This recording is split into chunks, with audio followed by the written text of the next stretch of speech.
This time on Ask Rad Rat, we're talking about what trick in real life would have gotten the most points in Tony Hawk. I think this is going to be kind of a fun one. Let's do it.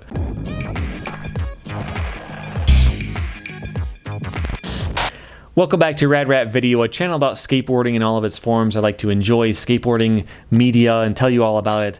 I answer your questions, and I like to do some bonus surprise things every now and then. The first question for today is from Chris. It says, I just watched your latest video with a call out for questions as you are running low. I turned 30 this year and I've set myself the goal of filming a 30 trick video part to share on my birthday. The idea is to push myself and learn some new tricks. Whilst 30 isn't exactly old for a skater, do you have any tips to keep progressing as you get older and therefore have less time and energy to skate, mainly because of work and other commitments? All right. My recommendation as you get older, because you can't skate as much. You both don't have as much time and you probably aren't in as good of shape on average. Not the case for everybody, but if you can't skate as much, how do you keep getting better and better? I would say that the biggest thing to do is to specialize. So that thing that you are pretty good at, you've got really good balance in, whether it's a grind or you're really good at manuals or whatever it is. You can do flip tricks really well, learn them. I would specialize in that and just get better and better and better at the thing that you're good at. Don't spend as much time doing the stuff you're not as good at. And that way you actually can use your time more wisely to focus on your strengths and get better at those few things. So I would rather be really good at a handful of things than kind of bad at a bunch of things. And when you don't have as much time, it's a little bit easier to do that.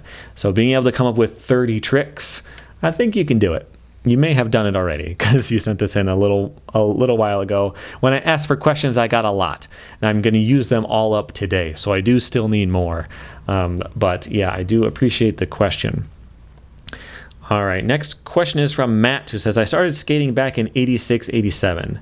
From 1989 to 94, there were a lot of changes in board shapes, hardware, wheel size, etc.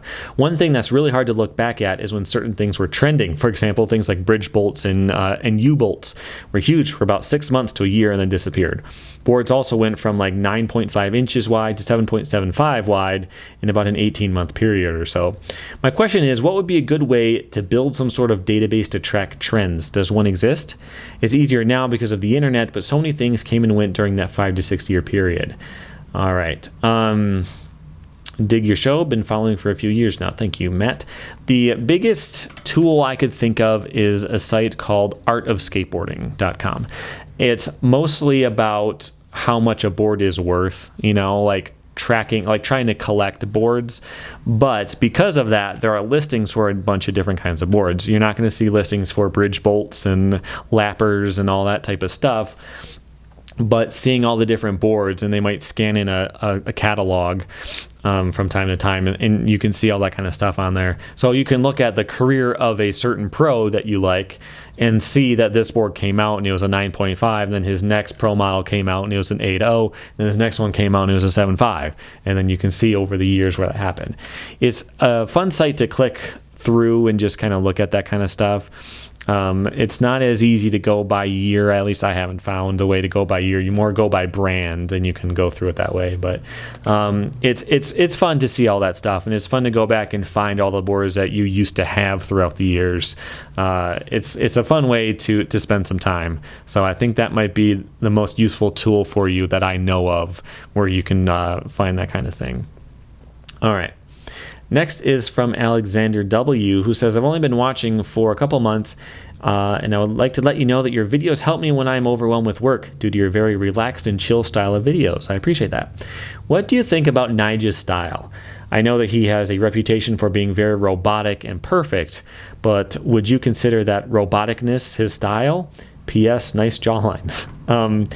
Personally, I like when skating looks a little bit harder. It's a little bit more loose. So for him, he'll do a grind on a really long handrail and just be locked in, grind all the way through, land perfectly. To me, if partway through, like the truck started to slip and he had to catch his balance, just to remind you of how incredibly hard that is, I would prefer that more. Now, his style, he can do things perfectly. That's fantastic. I wouldn't want him to on purpose add in ways to make things look a little more sloppy. I wouldn't want him to do that. But my preference is skaters who happen to look like that, where the trick still looks good, there's still style to it, but it doesn't look like it was done by a computer, you know? So no problem with his skating. I think it's great. I think he's an amazing skater, and I do like to watch his stuff, but I would prefer someone who could do similar stuff that's a little bit more wobbly, you know? That's just what I'm into. All right.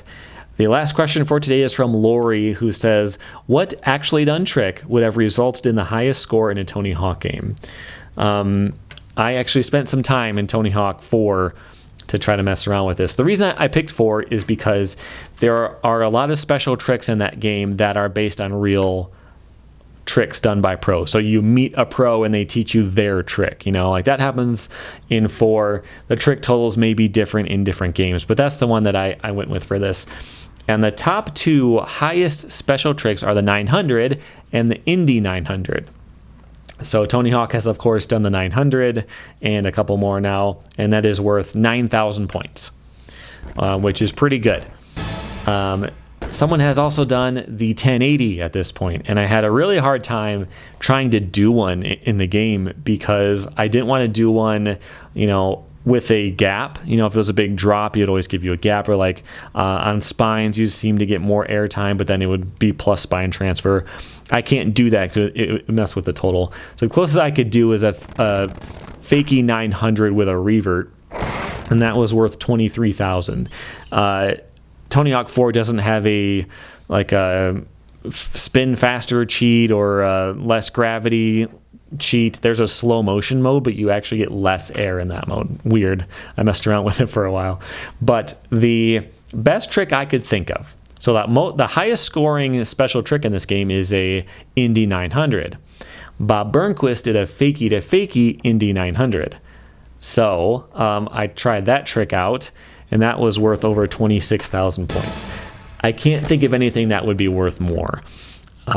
So if you could do a long combo, in theory, that could be higher, but I was trying to think of like the craziest combos. I was thinking of Chris Haslam. He did a part for, was it his Battle Commander? I don't know. He did something for the barracks. No, it was its own thing where you had to like build your own things. But he did a lot of really crazy combos. But in a video game, it's not that much. You know, you would do 100 tricks in a combo in Tony Hawk. In real life, if you do 5, it's ridiculous.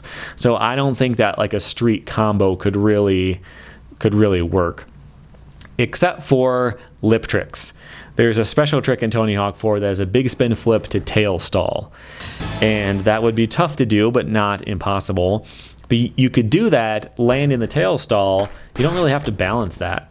You can just like plant your foot and just stand there for like an hour. If you did that, you would get a much higher score. But yeah, like any type of stalls that you can just stand there. Like you could do a kickflip just for the, you know, +1. You know, if you could like nollie big spin, because that would be a stance and a trick, so it'd be ×3. Land in an axle stall and just stand there forever, or maybe go into a nose pick, back to an axle stall, to a pivot, to an axle stall, to a you know, you could do that all day and you could technically get a higher score because balancing lip tricks isn't nearly as hard as it is in the game. Certain ones, like a blunt, takes some effort, but you get the point. But that would be the easiest way to get a really high score in Tony Hawk in real life, but it feels like cheating. The best answer, I think, is the fakie to fakie 900 that Bob Burnquist did. That was worth a ton of points. So, weird question, but I appreciated it. I had some fun doing some research and playing a game to figure that out. But that's it for now. If you have your own questions, submit them through radratvideo.com, and I do appreciate when you do that. I invite you to. I read every single one of them. Sometimes I don't have a good answer to them, and I won't pick them, but I do my best. So you can submit them there. You can submit them through Patreon. You can support the channel there, and you can hit the join button here to support it as well. But that's it. I will see you next time. Thanks for hanging out.